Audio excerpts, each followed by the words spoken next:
Hey, I'm Allison. I'm a literacy specialist from Learning at the Primary Pond, and in this video, I'm going to share some really practical tips with you for where to get started with a brand new class in terms of figuring out what their needs are and what their strengths are as well. If you haven't subscribed to my channel yet, make sure to do that now, and then also hit the little bell so that you don't miss any of the brand new videos that I post about teaching literacy in K2. Okay, before I talk about anything else, I want to share one really important thing with you. It is very easy to get overwhelmed by or even just not make the most of data when you have a lot of it and a whole class of students to deal with. The number one most helpful thing that I've found is before you look at any data, before you know what you've already got, before you figure out what kind of data you're going to try to get through assessments, make a list of what you want to know most about your students, at least as it comes to their academics. Now, this will vary by grade level. In kindergarten, it could be like, can they write their name? How many letters can they name? What's their phonological awareness skill level like? Could they rhyme? Can they identify the first sound in a word? Can they blend sounds? You don't have to get all the data at the beginning of the year, but things like that. Even just their print skills, like can they track print left to right? Again, you don't have to know that immediately at the beginning of the year, but these are just good things to think about. And then first and second grade, what phonics patterns do they already know? Do they have, is there a certain level of book that they are proficient with reading if you use some kind of leveling system? Maybe what is their spelling like? Those things, just list out what you want to know about your kids. And when you're trying to figure out what you want to know, think about your whole literacy block. Think about what will you be teaching? What kind of independent activities will the kids be doing? How will you make small groups? Just kind of really envision what your classroom is going to look like when it's up and running, and then think backwards as far as what do I need to know about my kids in order to plan the best instruction for whole group, small group, and then even just independent activities. So make a list of all those things. And then, let me back up a little bit.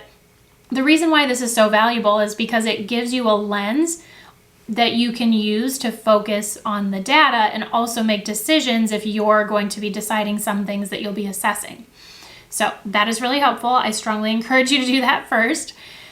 And then you can kind of start going over data and figuring out what assessments you want to do to really figure out what their strengths are and also what their needs are. So if you teach pretty much anything other than kindergarten, maybe if you teach kindergarten and you have preschool data, but you're probably going to have some data from a previous year about your students. This can be helpful, but I guess for me, I just like to, glance at it as a starting point, but I really take more seriously the assessment data that I get right in front of me that very school year, because we don't know what's happened over the summer. There may have been a weird situation with the assessment last year. You just don't know. So I like to look at that data and I find it helpful, but I also take it with a grain of salt and I want to get updated data. Speaking of getting updated data, one thing that was really helpful to me when I taught kindergarten, a couple of days before school began, I would bring families in one at a time to my classroom. This was just a school-wide, maybe even a district-wide thing.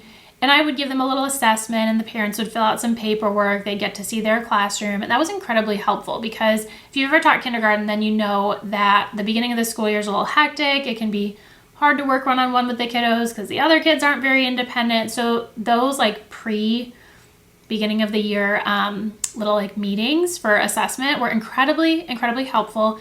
I really think with any grade level, if you can pull that off, maybe talk to your school about it, it can make a big difference.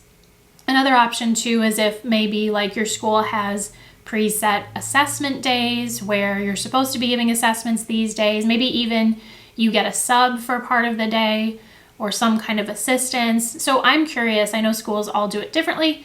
In the comments, let me know if your school has beginning of the school year days or dedicated assessment days so that you can get that data. Hopefully you have some type of support in getting it because especially at the K2 level, it's not always easy to get the other kids to work independently for any length of time so that you can really get that data. So fingers crossed that you have some dedicated days or support to get that.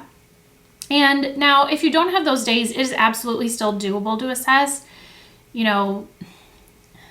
I've done it in different ways. One thing that I've done is like toward the end of the day. Well, the end of the day isn't always, I would say like toward the afternoon, I would come up with some sort of activity that's, like for second graders, they were copying over the high frequency words that they learned in first grade into their little like word notebooks. And that was something all the kids could work on, and I can pull kids. So I was kind of doing it in small chunks, but I also feel like if you can set aside a whole half a day, that can be more efficient too, because you get into a groove, you're pulling kids, et cetera, et cetera. But if you are going to set aside a whole half day, then you need like some sort of aid or sub or coverage, right? Because the kids are not going to be able to work independently for half a day. So you have to kind of weigh out what you have. But if you don't have support, just do it in small chunks like I mentioned. You also want to keep in mind, like you may have made on that list, if you made the list that I suggested, first and foremost, there may be things that are like nice to know or you would like to know, but you don't have to know immediately. So there are certain things where, like with kindergartners, I was talking about the print skills. At the beginning of the year, I want to know, can they write their names, like some basic stuff, but then later on, before we're maybe going to go into small groups, I do want to see like what their print skills are. Can they track left to right? Do they, know some of those basic skills? But I don't need that data like immediately. So you might take that list that you made and prioritize like, yes, I want this at the very beginning of the year, or, I can wait on some of this, because it can be a lot, right? And we've talked about how kids, especially kinders, but really any primary grade, it's hard to get them to work independently. So prioritize. One thing that I find is really helpful, and I actually have this for you for free. I'll include a link to it with this video, especially for first and second grade, is a phonics diagnostic assessment. And if you've watched other videos, you may have heard me talk about this before, but it is a simple assessment that's not time consuming. There is one piece that would be done one-on-one, but the other piece can be done in small group or whole group. And you get to figure out like what types of phonics patterns kids can read and also what they can spell.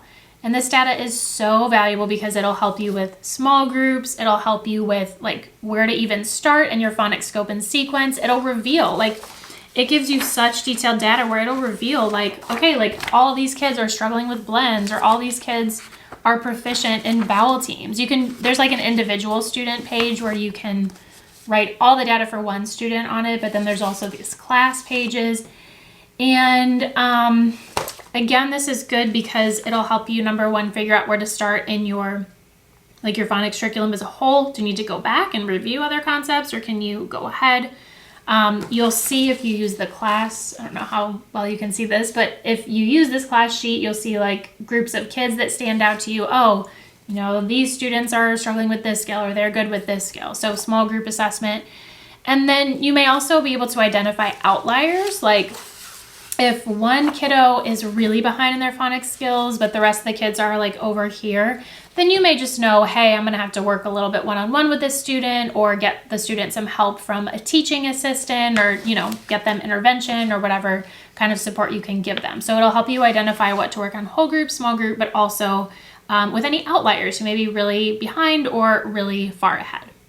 All right, so again, I'm going to include the link for this along with this video so you can grab it. Again, like I said at the very beginning, if you need to figure out like where your kids are, and before you dive into all that data, make a list of what you most need to know, and then also prioritize, because it doesn't all have to be assessed at the very beginning of the school year. So I hope that tip and everything else was helpful. Of course, let me know if you have any questions. Thanks so much for watching. Don't forget to hit the like button, subscribe, and I will see you in the next video.